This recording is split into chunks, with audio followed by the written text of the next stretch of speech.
I'd like to say that I personally am very inspired by what you've come here to do today, to speak about a book that has changed your life and that you live by the teachings of every day. And I'd like to name another book which has taught me much the same. Everybody, this is Watership Down by Richard Adams, and within it, it contains the word of the father of all rabbits, El-Ira, and how he tricked the sun god Frith. You see, at the beginning of time, when the sun god Frith was giving his gifts to all of the animals. Why do you believe there's a sun god? I don't believe there's a sun god. You just talked about a sun god. I don't believe any of this, but what I believe is Well, what what it do you has believe? to say. What do you I believe believe? what it has to say. What do you believe? I believe that there are people out there who may wish to destroy you, people who may tell you that the way you believe things are different from the way we believe things, and thus that makes you the outlier, someone who must be scorned. You gotta be someone kidding who must me. be pushed away. You have a free will to believe whatever you want to believe. I got a free will to believe whatever I want to believe. Thus I alone will spread the word of El-Ira, and I will tell you, we must be cunning and full of tricks, and our people will never die. Digger, runner, hunter. There are people out there. What's the evidence that If you they will never catch die? you, they will kill you. What's the evidence you will never die? First, they must catch you, and I need not evidence. I merely need to have Thanks. faith. There you go. Blind, uneducated faith. That's gullibility, sir. That's not wise. That is beauty. That is No, the it's not beauty of beauty. the rabbit. No, it's not beauty. I love the rabbit as I love all of you. Well, I'm glad you Thank love. you. That's great. Have a lovely day. Thank Where you you very love much. people. That's great that you love people. That's exactly what Jesus taught. Love people. In the Bible, Judas betrays Jesus, and Jesus told him beforehand that he would.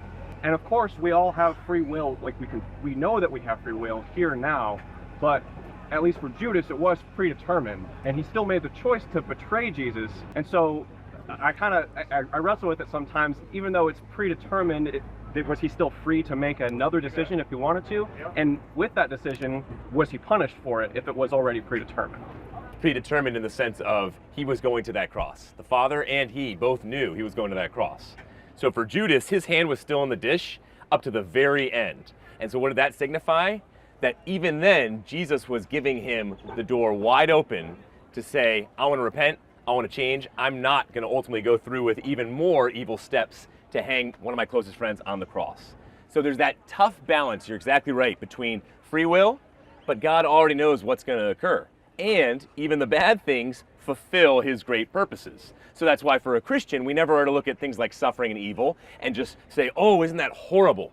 Isn't that always terrible? A good God would never allow these kinds of things. No, we're to look at evil and terror and suffering at times and not be masochists, but say we can grow through these things. I mean, look at Paul, look at Job, look at David, look at even Esther in a way. People grew through their suffering and pain. People also grew into realizing their great potential or their great downfall when they didn't live out God's calling on their lives. But God clearly has a calling for your life and for my life that's outside of space and time that he only knows and we don't know. And so he's not going to will us in the sense of turning us into robots or puppets on a string for him to decide exactly what step we're going to take. He's going to give us free will, but he knows what we're going to do. I don't know. It's like he knows what free choice you're going to make, I guess, if that's... Oh, let me give you two more then. In Isaiah, you have King Hezekiah. He wants to live longer, and he's sick. And God says, all right, I'm going to grant 15 more years to your life, but you have to bandage your own wounds. So I'm not just going to fully heal you, and I'm just going to give you these years all by myself as the great healer. He said, no, I will heal you, add years to your life, but you have to get up off your duff and actually go about the proper medical practice to extend your life. Or Acts chapter 26, you have Paul with the great shipwreck, and God says, the ship will be saved, but you must keep the pagan sailors from not getting into the lifeboats and taking off. Or the implication is it will perish. So there's, throughout the text, it's fascinating to your tough point. I can't fully get my mind around it either, and yet there's no contradiction. It just shows how does an omniscient, omnipotent God work with limited human beings who are not omniscient or omnipotent, that's for sure, in such a way where it's the combination of you have free will, but at the same time, God's sovereignty is very much still in control. Yeah. Maybe it's just something we can't understand. Something that's like... Are you okay with that or not okay with that? Are you okay with mystery when it comes to God? Yeah. Or are you not okay with mystery? I mean, I guess I have to be okay with it. Yeah. But Are you okay with mystery in the science lab? No. You're not okay with mystery in the science lab. No, you do everything you can to avoid, X factor, the kind of random variables. You do everything you can to keep it controlled, but that doesn't mean that, even in like practical application, certain experiments just flop. And for example, like in biology and things like that, like it just doesn't work when applied to like living things versus in like a test tube. And so I guess it's nice to kind of try to like build your life in like a box where everything's predictable, but I guess it's not really like that. Yeah, because there's constants that you have to operate off of even in the science lab. Now, where do those constants come from? Now, do they just come by chance? Are they just somehow magically held together by chance by this universe? I have a tough time with that. I think there was a designer that actually designed and hold those constants together. I think that's much more likely, according to, I would even say, Occam's razor. Yeah. I don't like when atheist scientists say, oh, science will figure out everything. I call that science of the gaps. Oh, science is just going to explain everything. We just don't know it right now. Okay, so you think science is going to explain our seeking after truth in English literature, in history, in consciousness, free will, in understanding how exactly love works. I mean, there are so many categories, it's scary that science, just science, is supposedly going to be able to find truth in and be the ultimate arbiter of truth in all categories. That shows tremendous willful blindness of our age, sadly of this generation. Yeah. And in some ways, many people are fighting back against it, but in others, I mean, even the generation behind yours, it's just blindly stepping out, oh, of course, science. Oh, of course, science. You can attain a lot of truth with science. You definitely will never be able to attain all metaphysical, philosophical truth, psychological, through science. So it's like the metaphysical, the things we can't observe, constants. Yep. Like complex things that we can't, at least right now, observe at all. How do you avoid just saying, oh, well, that must be God then? Because you don't buy into the Greek pantheon. You don't buy into Zeus and all the other Greek gods. The lightning came down. Zeus must be angry with us. Where in the world do we get from Jesus Christ that the lightning is about to strike you, so God must be angry at you? Quite the opposite. The reason why science started, really, was because right out of this great old book, the Bible, it starts with, in the beginning. So all of a sudden we start to get an understanding that this universe had a beginning, which is what science took thousands of years to finally start to say, oh, actually, they got it right a couple thousand years ago, those theologians. And so there's nowhere in the Bible where you get a God of the gaps. See, people who don't understand the Judeo-Christian God, they'll straw man and they'll say, oh, obviously, just like the Greeks, just like all the other ancient religions, there's the God of the gaps where, there must somehow have been this God who was angry with you. And that's why you're suffering. Shame and honor culture teaches that. And science will help that person figure out one day that, no, there's physical and mental breakdown in the body, and that's medical. It's not a God issue. Okay, well, nowhere in the Bible. That's why Galileo said that the Bible teaches us how to go to heaven, not how the heavens go. Because it's not talking about how do we figure out from a scientific perspective how things work.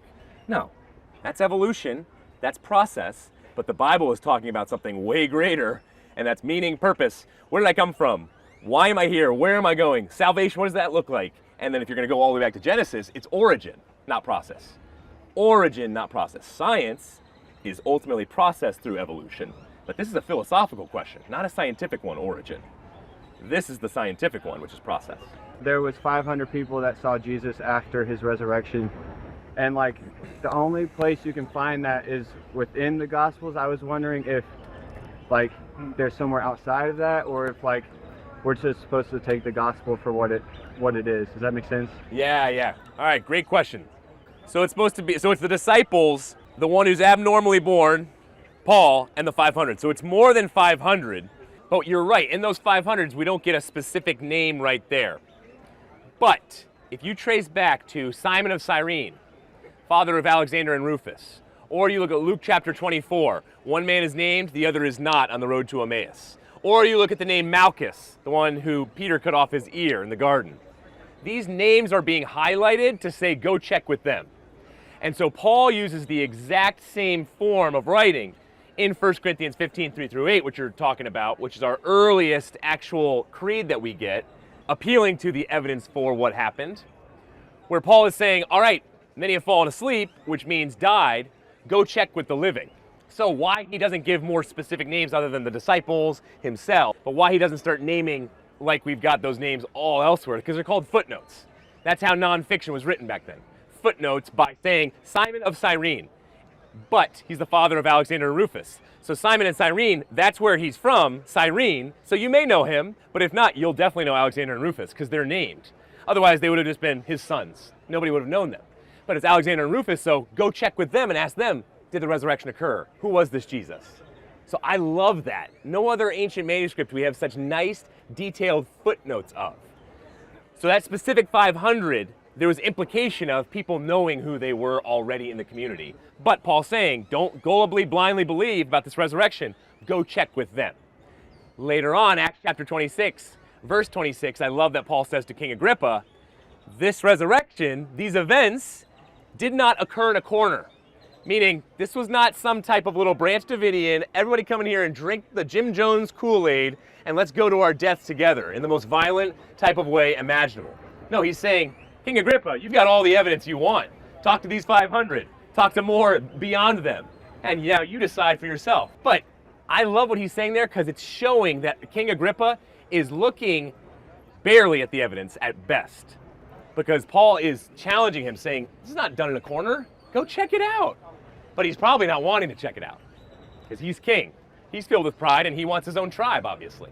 I've heard y'all talk about like the Gospels of Thomas and Gospel of Peter and how they're filled with like Gnosticism, and so that's why they're not considered like what we consider the Bible today. My question is though, like, two of the Gospels are not of disciples of Jesus, Right.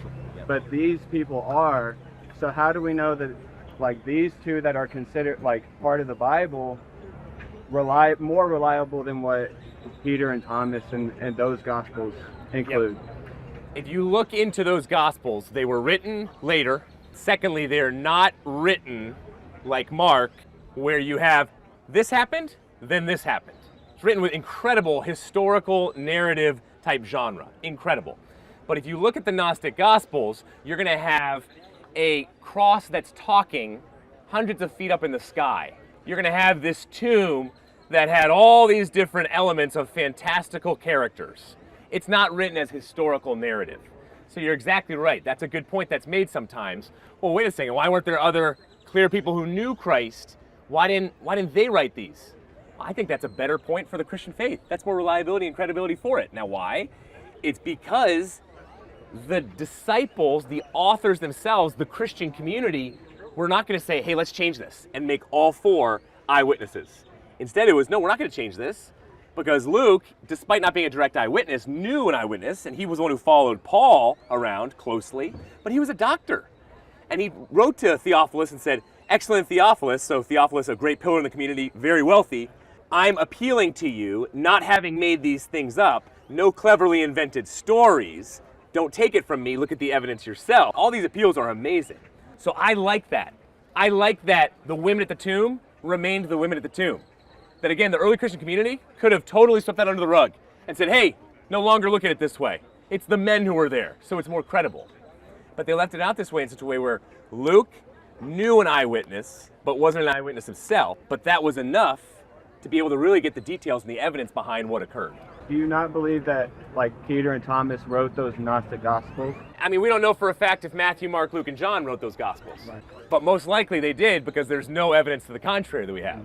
And if you most likely have the dating of an ancient document like that, more than likely you have the name that was connected to it. So the issue there was Matthew, Mark, Luke, and John, on the earliest scroll, the name didn't come in the front, but the names were found within the scrolls. That's why they're named what they are. So any slightly quasi-wise in his own eyes or her own eyes atheist who's going to say, oh, clearly you don't have the names for these Gospels, so they can't be right. Well, we do have the names, but they weren't out front. And then secondly, what's your evidence that we don't have the names, right? Because they are there, but they're not exactly where you want them to be. And even if we got the names wrong, why would that ultimately matter? It's whether those documents are historical and credible or not. And so, no, I would land on Peter, Thomas, Enoch, many of those that were considered by some to have been, they should have been in the canon. Well, they were written later. And many of them were not written in such a way where they were clear to the majors of the faith. They focused on small things or heretical things like Docetism, which came along later, saying that, no, you know, Judas was trying to help Jesus get rid of his body because he's all spirit. So you saw what happened, and that's why different books were also left out, was that heresy.